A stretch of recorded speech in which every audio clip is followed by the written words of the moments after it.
Sí la he probado, pero llegar adicto no. Hace más de 20 años que no consumo ninguna droga. Cuando lo hizo fueron muy accidentales. Busca que no haya violencia. O sea, usted busca evitar la violencia como último. Solamente deja la violencia como último recurso. Pues yo lo que hago es defender. Bayangkan ini, sebuah restoran mewah nan elegan di jantung kota Meksiko, dengungan obrolan ditelan oleh bahaya mendadak yang hening.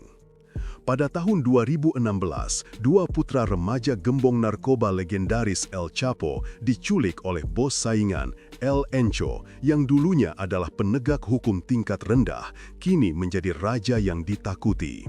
Penculikan itu bukanlah plot film, itu adalah titik balik yang mengguncang dunia kartel, memaksa musuh-musuh menjalin aliansi yang tidak nyaman dan mengungkap politik brutal di balik berita utama. Melaju cepat ke hari ini, El Chapo akhirnya buka suara dan membagikan pemikirannya yang berharga tentang El Mencho, raksasa dunia bawah tanah lainnya. Apa yang dikatakan gembong yang tertangkap itu tentang saingannya dan bagaimana penculikan mengerikan itu membentuk hubungan mereka? Bergabunglah bersama kami saat kami mengupas peristiwa mentah dan nyata yang mengarah pada pengungkapan ini dan dapatkan informasi eksklusif tentang pengkhianatan, kekuasaan, dan salah satu aliansi paling menakjubkan dalam sejarah kartel. Bersiaplah. Ini adalah kursi terdepan untuk sebuah kisah yang tidak dapat ditandingi oleh skenario Hollywood manapun. Dunia kartel Meksiko adalah permadani kekuasaan, pengkhianatan, dan nafsu dominasi yang tak henti-hentinya. Ini adalah tempat di mana legenda lahir, persaingan ditempa dalam bayangan, dan garis antara teman dan musuh kabur dalam sekejap. Pada tahun 2016, sebuah kisah terungkap yang akan menantang setiap asumsi tentang kesetiaan di dunia bawah tanah. Penculikan dua bersaudara yang telah mengambil alih kerajaan ayah mereka.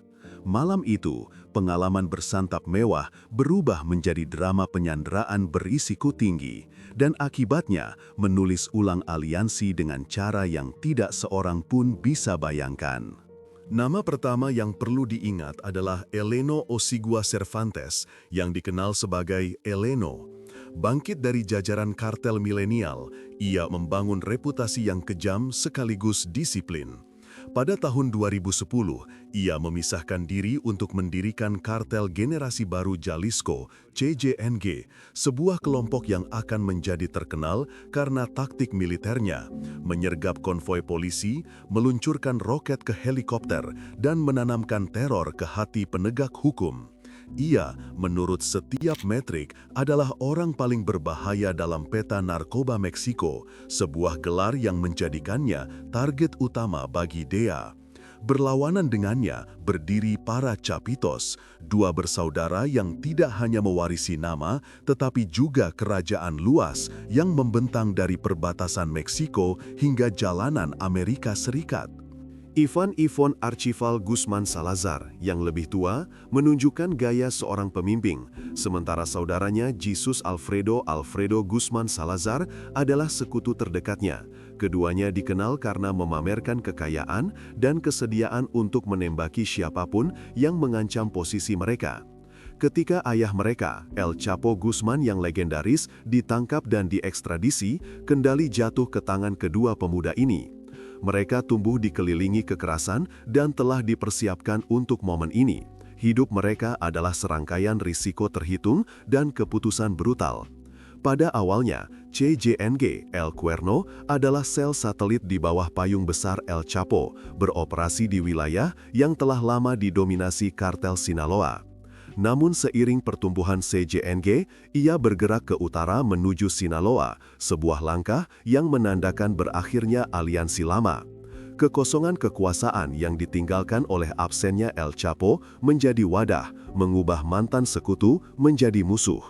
Ketegangan antara kedua kelompok telah memanas selama bertahun-tahun, tetapi pada Agustus 2016, pecah menjadi kekerasan yang akan dikenang selama bertahun-tahun.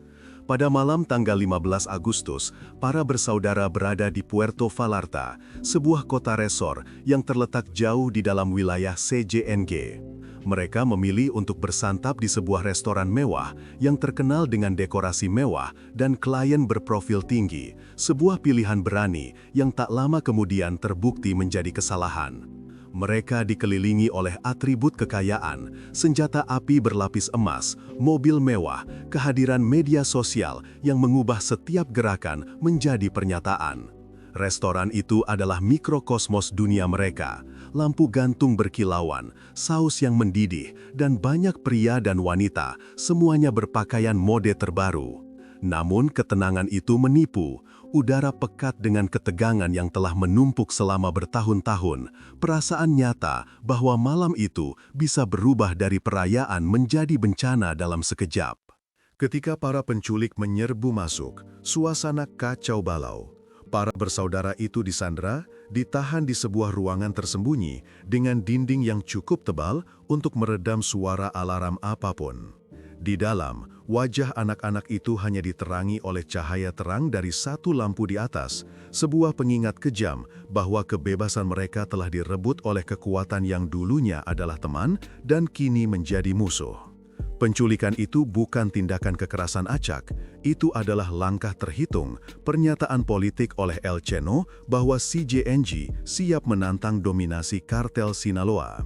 Di balik layar, CJNG mengatur rencana kompleks untuk mengamankan pembebasan para bersaudara. Mereka memanfaatkan pengaruh mereka atas jaringan kontak yang membentang antar negara bagian, termasuk pejabat korup, mantan sekutu, dan kartel saingan yang memiliki kepentingan bersama dalam mendestabilisasi kartel Sinaloa. Negosiasi dilakukan dengan nada berbisik melalui perantara yang berbicara dengan koda dan tekanannya sangat besar. Anak buah Eleno tahu bahwa para bersaudara itu bukan hanya sandera bernilai tinggi, tetapi juga alat tawar-menawar dalam perang yang lebih luas atas rute narkoba dan wilayah. Negosiasi mencapai titik balik ketika sebuah aliansi mengejutkan muncul. Sebuah faksi yang pernah bertarung sengit melawan CJNG menemukan dirinya berada di pihak yang sama dengan Eleno. Kelompok ini terdiri dari mantan anggota CJNG yang telah kecewa dengan jalur kekerasan yang diambil oleh kartel. Mereka melihat peluang untuk mendapatkan kembali sebagian kekuasaan dan, yang lebih penting, untuk melindungi kepentingan mereka sendiri. Dengan bersekutu dengan Eleno, mereka memberikan informasi internal tentang pergerakan dan sumber daya para Chapitos. Sebagai gantinya, mereka menegosiasikan jalan aman bagi para bersaudara kembali ke lingkungan kartel Sinaloa, secara efektif mengubah situasi penyanderaan menjadi keuntungan strategis bagi kedua belah pihak. Pembebasan para bersaudara bukanlah sekadar operasi penyelamatan, itu adalah momen penyeimbangan politik. Para Chapitos kembali ke kerajaan mereka dengan rasa kehati-hatian yang baru. Mereka terpaksa menghadapi kenyataan bahwa nama ayah mereka tidak lagi menjadi jaminan perlindungan. Pembebasan itu disertai dengan serangkaian kesepakatan rahasia yang mengukuhkan keseimbangan baru. Eleno, setelah membuktikan kemampuannya untuk menyandra dan membebaskan sandera, mendapatkan rasa hormat dari faksi saingan, sementara para Chapitos memanfaatkan pengalaman itu untuk memperketat cengkraman mereka atas wilayah kartel Sinaloa. Yang menyusul adalah contoh era baru yang turut diantarkan oleh penculikan tersebut, gencatan senjata rapuh yang memungkinkan kedua faksi untuk fokus pada ekspansi daripada perang saudara. CJNG terus merambah pasar baru, menggunakan pengalaman tersebut untuk menyempurnakan taktik mereka, sementara para Chapitos memanfaatkan kesempatan untuk membangun kembali jaringan distribusi narkoba yang telah terdestabilisasi oleh kekacauan penculikan. Pada akhirnya, malam yang dimulai dengan makan malam mewah menjadi titik poros, momen di mana aturan lama dunia bawah tanah ditulis ulang, di mana aliansi ditempa dalam kancah konflik, dan di mana tindakan penculikan yang tampaknya sederhana menyebar di seluruh benua perdagangan ilegal. Ini adalah pengingat yang jelas bahwa di dunia kartel, batas antara musuh dan sekutu tidaklah tetap. Kisah Eleno dan para Chapitos bukan hanya kisah kekerasan. Ini adalah narasi tentang kekuasaan, kelangsungan hidup, dan belokan tak terduga yang mendefinisikan seluruh generasi gembong narkoba. Malam tanggal 15 Agustus akan tetap terukir dalam sejarah kartel. Sebuah bukti bagaimana satu tindakan dapat mengubah jalannya sebuah kerajaan dan mengubah keseimbangan seluruh dunia bawah tanah. Tengah malam yang naas itu jauh dari biasa. Saat jam menunjukkan lewat pukul 1 pagi, sebuah regu Sikarios bersenjata lengkap yang terdiri dari setidaknya 7 orang meluncur masuk ke perayaan Lice yang remang-remang dengan presisi yang cermat. Mereka menyerbu masuk tanpa satupun tembakan dilepaskan, sangat kontras dengan pertunjukan mematikan yang biasanya dilepaskan kartel. Kamera-kamera yang telah merekam tawa dan musik malam itu merekam sebuah tablo yang mengerikan. Para pria bersenjata mengepung meja, memaksa 6 pria keluar, termasuk salah satu atau mungkin keduanya, putra El Chapo.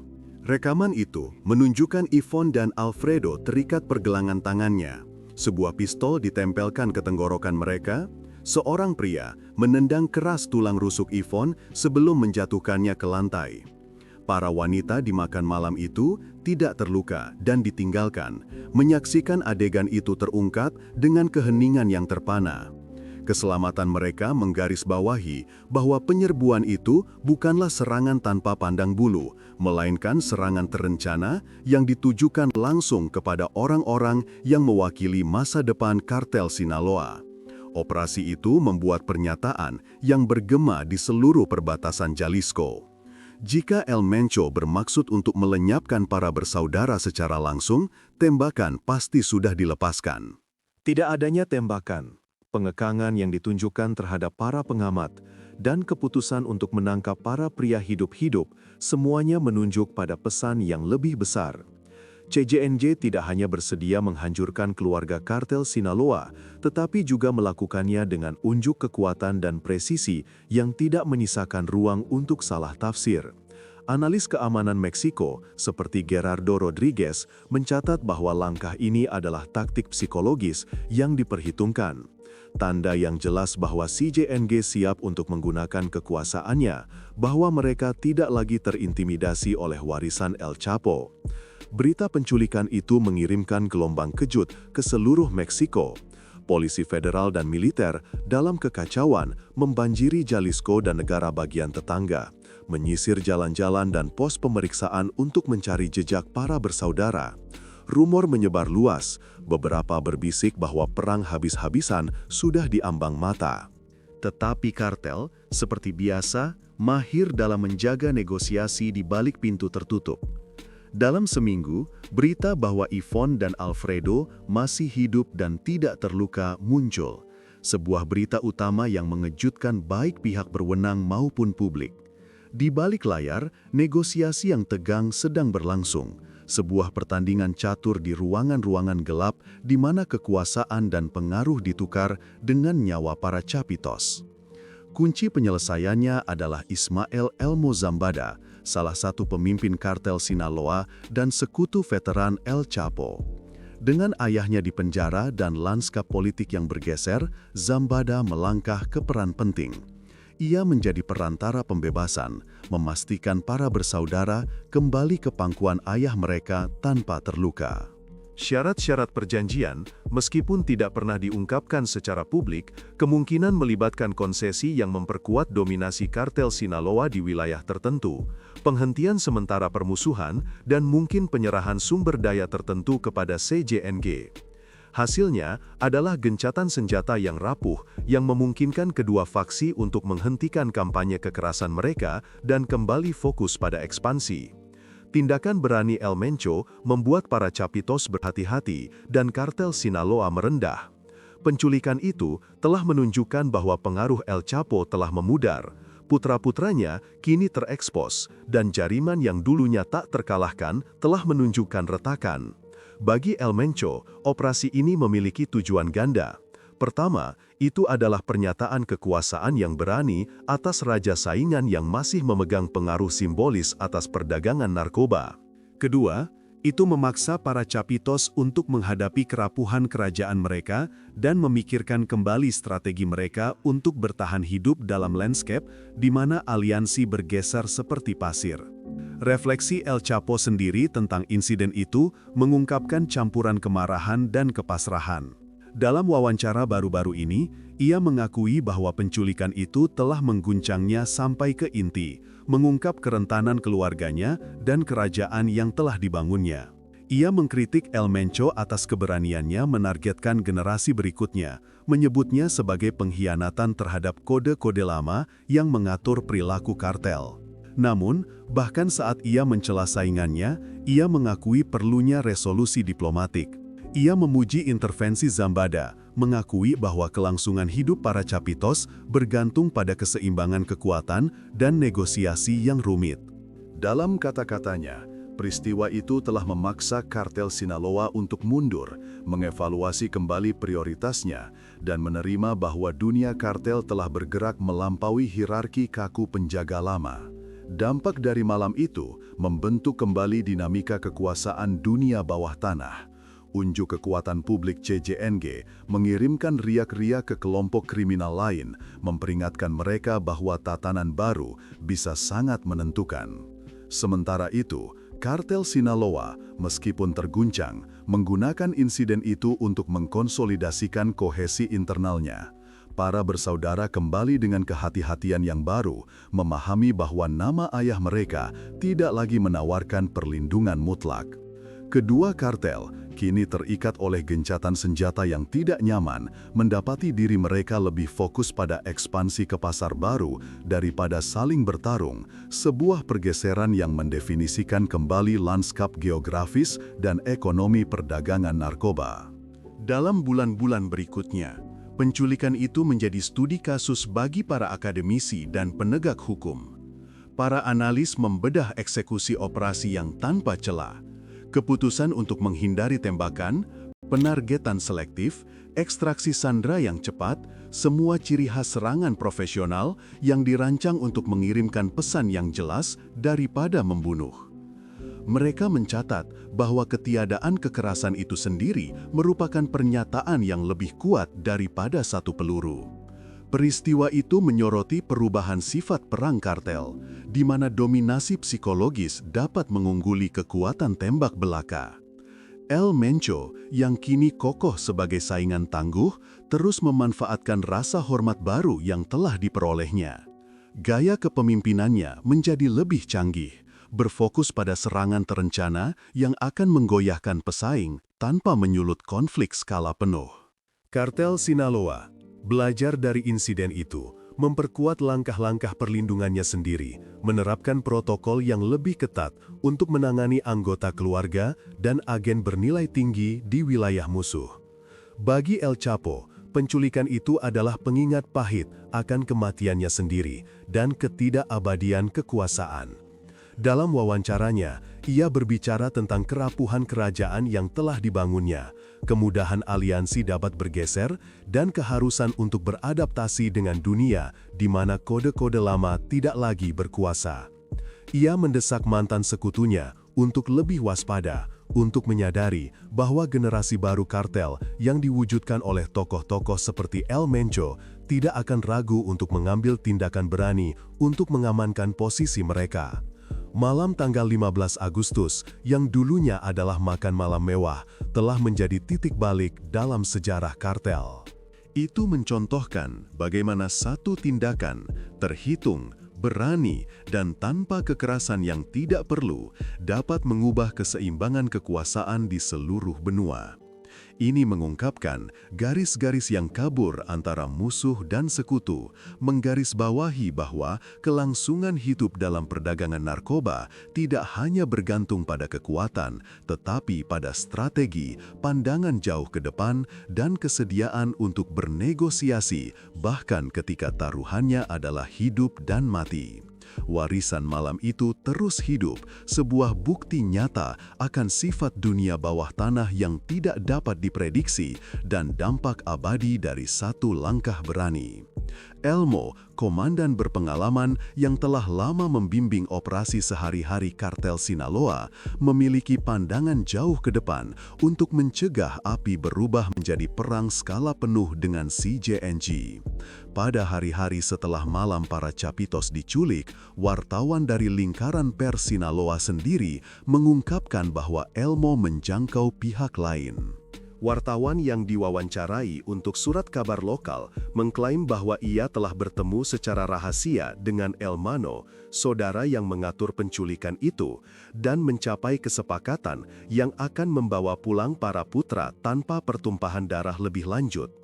Seorang direktur surat kabar terkemuka mengutip 3 sumber independen mengkonfirmasi bahwa Elmo telah menjadi tokoh sentral dalam negosiasi tersebut. Kedua bersaudara yang diculik itu telah menjadi alat tawar-menawar dalam permainan pengaruh yang melampaui keluarga hingga struktur aliansi kartel itu sendiri. Syarat-syarat kesepakatan masih diselimuti kerahasiaan, tetapi bisikan-bisikan melukiskan gambaran pertukaran berisiko tinggi. Sejumlah besar uang dilaporkan sebagai tebusan yang jauh lebih besar dari pembayaran perdagangan narkoba biasa dibayarkan kepada CJNG.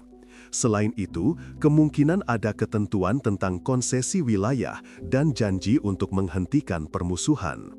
Bahkan, dari balik jeruji besi, El Chapo sendiri menyetujui fakta yang menukar uang dan aset demi keselamatan putra-putranya. Elmo, yang sebelumnya dianggap sebagai pilar yang menjaga kartel Sinaloa tetap utuh, berhasil mengamankan apa yang diinginkannya tanpa pertumpahan darah. Namun, kembalinya para bersaudara tidak membawa perdamaian abadi. Dalam beberapa hari setelah pembebasan mereka, kekerasan pecah lagi, tetapi kali ini bersifat bedah. Para pria bersenjata menargetkan dan membunuh keponakan Elmo di Culiacan, sebuah tindakan brutal yang banyak ditafsirkan sebagai peringatan CJNG kepada keluarga Zambada. Serangan itu menandakan bahwa kesepakatan, secerdik apapun, tidak dapat menghapus persaingan yang mengakar. Pesannya jelas, kekuatan CJNG tetap utuh dan kepemimpinan Sinaloa kini menghadapi musuh yang hampir sama tangguhnya dengan mereka sendiri. Bulan-bulan berikutnya melihat CJNG berekspansi secara agresif, sementara kartel Sinaloa terpecah di bawah tekanan perpecahan internal. 3 faksi muncul: loyalis Elmo, Los Chapitos yang dipimpin oleh para adik, dan kelompok-kelompok pecah belah lainnya yang bersaing memperebutkan pengaruh. Hierarki yang dulunya kokoh terpecah, membuat kartel lebih rentan terhadap ancaman eksternal. Namun, dunia bawah tanah adalah tempat di mana kelangsungan hidup bergantung pada pergeseran aliansi sebanyak pada kekuatan tembak. Pada awal 2020-an, peta kartel Meksiko telah bergeser sekali lagi. Putra-putra El Chapo, dalam sebuah langkah yang mengejutkan para pengamat, telah menculik Elmo dan menyerahkannya kepada pihak berwenang AS. Pengkhianatan ini mengobarkan faksi Mayo yang memandang tindakan itu sebagai pengkhianatan terhadap kemitraan jangka panjang mereka. Pertikaian internal yang terjadi memperketat perpecahan, menciptakan medan perang di dalam kartel itu sendiri. Di satu sisi, La Chapita bersatu di bawah bendera Chapitos, di sisi lain, La Shaiza tetap setia kepada Elmo. Keretakan itu menciptakan celah sempurna untuk kejutan tak terduga. Pada tahun 2025, laporan intelijen mulai muncul bahwa CJNG diam-diam telah menjalin aliansi dengan orang-orang yang pernah disandara oleh para Chapitos. Pejabat Meksiko dan penegak hukum AS memperingatkan bahwa kemitraan strategis antara CJNG dan Los Chapitos dapat secara drastis memperluas jangkauan dan kekuatan tembak kedua kelompok. Wartawan di Meksiko melaporkan pertemuan rahasia antara rekan-rekan Chapitos dan perwakilan El Chamo untuk menegosiasikan persyaratan. Motif dasarnya adalah pragmatis. Kedua belah pihak menghadapi musuh bersama. Para Chapitos mencari kendali penuh atas Sinaloa, sementara El Chamo bertujuan untuk melemahkan Mayo dan mendorong CJNG lebih jauh ke utara. Dengan bersekutu, masing-masing dapat mencapai tujuan mereka lebih cepat dan lebih efisien. Pabrik rumor akhirnya memberi jalan kepada konfirmasi. Sebuah video beredar menunjukkan kedua kelompok secara terbuka mengakui fakta mereka. Tepuk tangan bergema saat para pemimpin muncul berdampingan. Senyum mereka menyembunyikan perhitungan dingin di balik kemitraan itu. Dalam rekaman itu, tentara berseragam yang mengenakan simbol dan inisial yang terkait dengan Los Chapitos dan El Chapino berbaris melalui gudang. Gambar ayam jago dan pizza bergaya membentuk logo, lambang persatuan mereka yang aneh namun jelas. Simbol itu, nama VEU Fayalzon, menjadi lencana koalisi baru yang tidak nyaman, yang tampaknya menulis ulang aturan perdagangan narkoba. Peristiwa aneh ini telah mengejutkan para pengamat karena mengubah mantan musuh menjadi sekutu yang tidak nyaman. Putra-putra El Chapo yang dulunya menjadi sasaran kemarahan El Chapino kini berkolaborasi dengannya setelah bertahun-tahun penculikan dan pertumpahan darah. Di dunia kartel Meksiko yang cair, aliansi bersifat sementara dan kepentingan bersifat permanen. Kemampuan untuk beradaptasi, untuk berpindah pihak ketika keseimbangan kekuasaan menuntutnya, telah menjadi keterampilan paling berharga bagi mereka yang berkembang di bayang-bayang. Implikasinya sangat besar. Kemitraan yang menyatukan kecakapan militer CJNG dan posisi Los Chapitos yang mengakar di Sinaloa dapat menciptakan kekuatan baru yang tangguh yang tidak hanya akan mendominasi koridor barat tetapi juga mengerahkan pengaruh di seluruh negeri. Garis-garis lama yang pernah memisahkan faksi-faksi kartel kabur saat pragmatisme mengalahkan kesetiaan. Para Chapitos dengan masa muda dan ambisi mereka membawa energi segar dan koneksi baru, sementara El Casteno menawarkan pengalaman dan jaringan kontak yang dapat dimanfaatkan untuk menekan saingan. Sementara itu, perang internal di dalam kartel Sinaloa terus memanas. Faksi yang setia kepada Elmo, sering disebutlah Aiza, menghadapi tekanan yang meningkat dari kedua Chapitos dan CJNG. Saat setiap pihak mengkonsolidasikan kekuasaan, kemungkinan munculnya aktor ketiga yang tidak terduga menjadi lebih besar. Volatilitas dunia bawah tanah memastikan bahwa aliansi yang terbentuk hari ini mungkin bubar besok, digantikan oleh kesepakatan baru yang bergantung pada kebenaran yang sama, kelangsungan hidup, keuntungan, dan pengejaran keuntungan tanpa henti. Dalam lanskap baru ini, kisah putra-putra El Chapo dan hubungan mereka dengan Elvano berfungsi sebagai pengingat yang jelas bahwa pertempuran terbesar perdagangan narkoba tidak hanya diperjuangkan dengan peluru, tetapi dengan strategi, negosiasi, dan kesediaan untuk menyelaraskan kembali ketika keseimbangan bergeser. Kisah mereka, yang dulunya merupakan narasi pengkhianatan dan balas dendam, telah berkembang menjadi studi kasus tentang bagaimana mantan musuh dapat menjadi mitra ketika pergeseran kekuasaan menuntutnya. Warisan malam bulan Agustus itu, penculikan yang memicu segalanya, kini bergema di era baru, di mana garis antara musuh dan sekutu terus-menerus digambar ulang dalam pengejaran dominasi.